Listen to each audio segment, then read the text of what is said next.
Everyone, আসসালামু আলাইকুম। সবাই কেমন আছো? আশা করি সবাই অনেক ভালো আছো।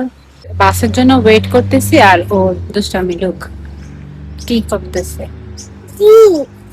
কি করো তুমি? এই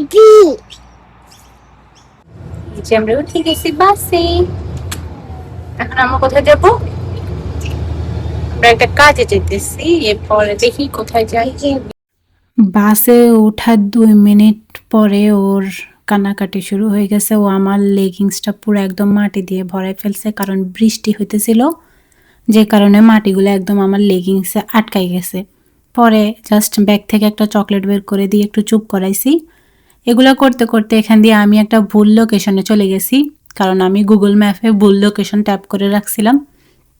পরে ওইখানে যাই আমার মাথা ঘুরে গেছে যে আমি কোথায় আসছি। এরপরে আমি কি করব, আর আবার ওই লোকেশন দিছি, যে লোকেশনে আমি যাব ওইখানে যাওয়ার জন্য আবার আমাকে 25 মিনিট হাঁটতে হবে।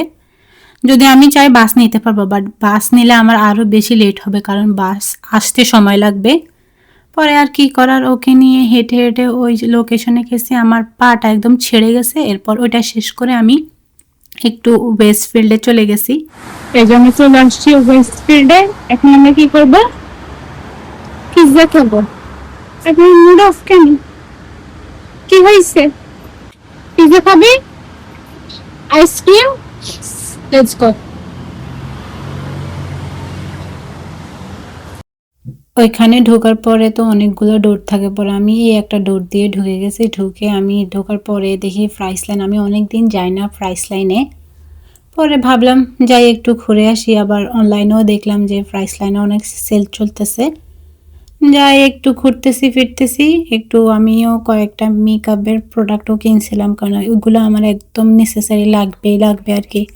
আমার অনেকগুলো প্ল্যান ছিল ওই দিন যে অনেক কিছু করব, কারণ আমার হাতে অনেক সময় ছিল আর কি, বাট কিছুই করতে পারি না। এই যে এই অবস্থা, মানুষ ওর গায়ের উপর দিয়ে হাঁটতেছে আর ও এরকম শুয়ে শুয়ে আসে। পরে ওকে নিয়ে বের হয়ে পিৎজা শপে চলে গেছি, ওকে পিৎজা কিনে দিছি।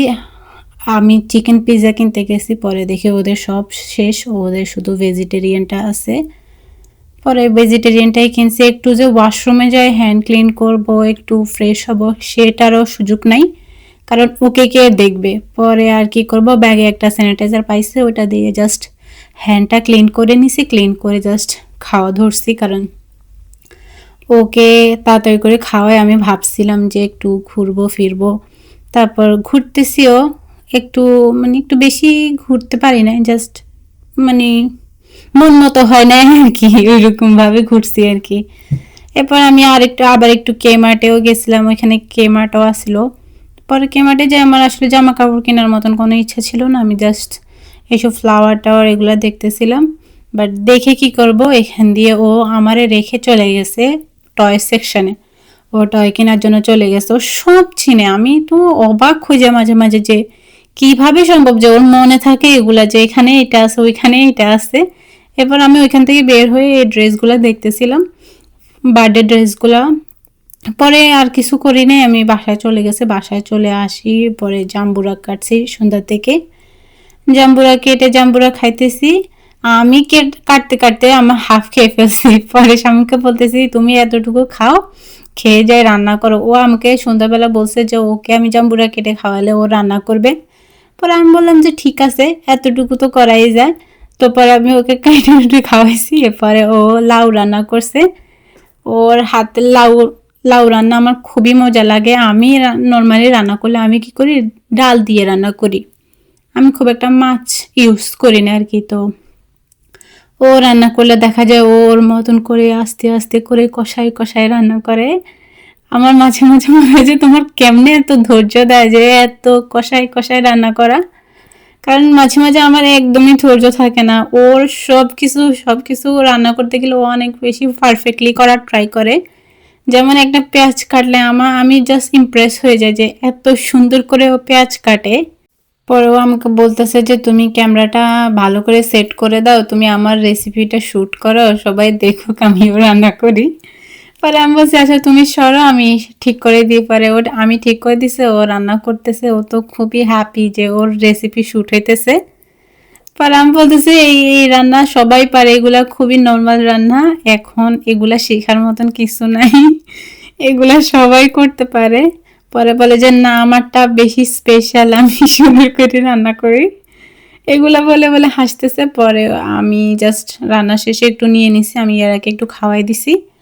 খাওয়াই পরে আমার মনে পড়ছে যে আমি সকালবেলা অনেকগুলো ডিম সিদ্ধ করে রেখে গেছি, আমার মনেও নাই। আমি আমার জাস্ট আমার এগ কুকার একটা আছে, ওটার মধ্যে অনেকগুলো ডিম সিদ্ধ করে রেখে গেছি, আমার মানে ওভেনে রেখে চলে গেছিলাম। পরে ওইগুলো আমি জাস্ট এরকম ফাঁকিবাজি ওয়েতে ডিম ভুনা করে নিছি। আমি দেখো গাজর টাজর যা পাইছি সব একদম ঢেলে দিচ্ছি এখানে, দিয়ে জাস্ট কষানো শুরু করছি। বাট যে আমার ডিম ভুনাটা আসলে অনেক মজা হয়েছে।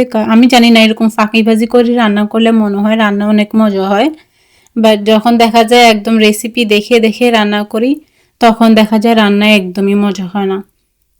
আমি এটার কোনো মানে বুঝি না এটা কেন হয়। সব সময় দেখা যায় এরকম, যখন আমি কোনো মনোযোগ দিই না, জাস্ট কোনো রকম করে রান্না করার ট্রাই করি, তখন রান্না খুবই খুবই মজা হয়। এই যে আমার ডিম রান্না শেষ। সকালবেলা ও ঘুম থেকে উঠে ও টেডিটা নিয়ে একটু প্লে করছে, প্লে করে এখন টেডিটাকে বেডের উপরে রাখতে পারতেছে না, এই কারণে কান্নাকাটি শুরু করে দিছে। পরে ওকে একটু থামালাম, থামায় আমি ভাবলাম যে আজকে শামীমও বাসায় আসে, আমি অনেক দিন হাত বানানো পরোটা খাই না, তো ভাবলাম যে একটু পাকিস্তানি ওয়েতে আজকে একটু রান্না করি।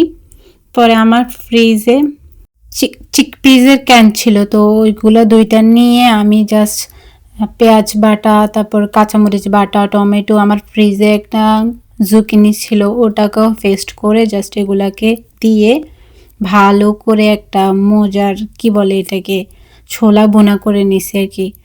আমার এত মজা হয়েছে, আমি মানে অবাক হয়ে গেছি। আমি সবসময় একটু একটু ঝোল ঝোল করে রান্না করি, বাট ওই দিন আমি জাস্ট এরকম ড্রাই ড্রাই করে রান্না করছি পরোটা দিয়ে খাওয়ার জন্য, বাট এত মজা হয়েছিল। পরে আমি মানে ওটা শেষ করে আমি জাস্ট পরোটা বানানো শুরু করছিলাম, কারণ আমাদের ইচ্ছা ছিল একটু আর্লি বাসা থেকে বের হব, যে কারণে তাড়াহুড়ো করতেছিলাম। কিন্তু তারপরও লাইক 12টা 12:30 বেজে গেছিলো তখন, তো আর বের হওয়া হয় নাই। জাস্ট তাড়াহুড়া করে আমি জাস্ট এগুলো শেষ করতেছিলাম, কারণ ইয়ারাকে শাওয়ার করাতে হবে, আবার বাসারও কিছু কাজ আছে ওইগুলোও শেষ করব। তো এই যে আমি পরোটা বানাইতেছি। আমি পরোটা বানাতে গেলে অলওয়েজ এরকম হয় কি, আমি কিচেনের হুডটাও চালু থাকে, সব কিছুই চালু থাকে, কিন্তু স্টিল পুরা জাস্ট ফায়ার অ্যালার্ম ট্যালার্ম সব বেজে যে কি যে অবস্থা হয়, যে ভয়েও আমি পরোটা বানাতে যাই না। পরোটা বানাতে বা নান বানাতে গেলে, নানের বাটার নান, সরি গার্লিক নান, এগুলো বানাতে গেলে অলওয়েজ এরকম হয়। এরপর একটু বিকালবেলা বের হয়েছি, বের হয়ে আমরা ভাবতেছিলাম একটু দূরে কোথাও ঘুরতে যাব, একটু সানি ডেও ছিল। পরে দেখলাম যে হঠাৎ করে অন্ধকার হয়ে গেছে, পরে আমরা কাছে একটা জাস্ট একটা পার্কে নেমে গেছি, ওকে নিয়ে জাস্ট ও একটু প্লে করবে, দ্যাটস ইট। ওরা ওদের মতন আমি আমার মতন একটু হাঁটবো, এরপর দেখি কোথায় যাই। বাট বাসা থেকে বের হয়েছি, সূর্য ছিল, এখন সূর্য চলে গেছে, এখন ঠান্ডা আমি জমে যাইতেছি literally. Bring me into golden sunlight. If I'm going with you, I know we'll get to the other side. Sinking in, I know this feels right. Catching a breeze, love moving through me like a wildfire, like a wildfire.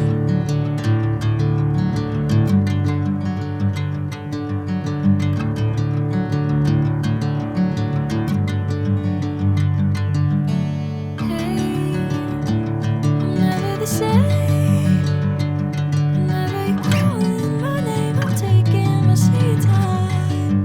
এখানে আমি বাসায় আসার সময় উলুস থেকে একটা ice cream কিনে নিয়ে আসছি ম্যাঙ্গো ফ্লেভারের। এটা খুবই খুবই মজা ছিল, মানে আমি ভাবি নাই যে এটা এত মজা হবে। পরে আমি তো ডিনারের পরেও একটা খাইছি, কিনে আনিও একটা খাইছি, মানে খাওয়ার উপরে ছিলাম আর কি।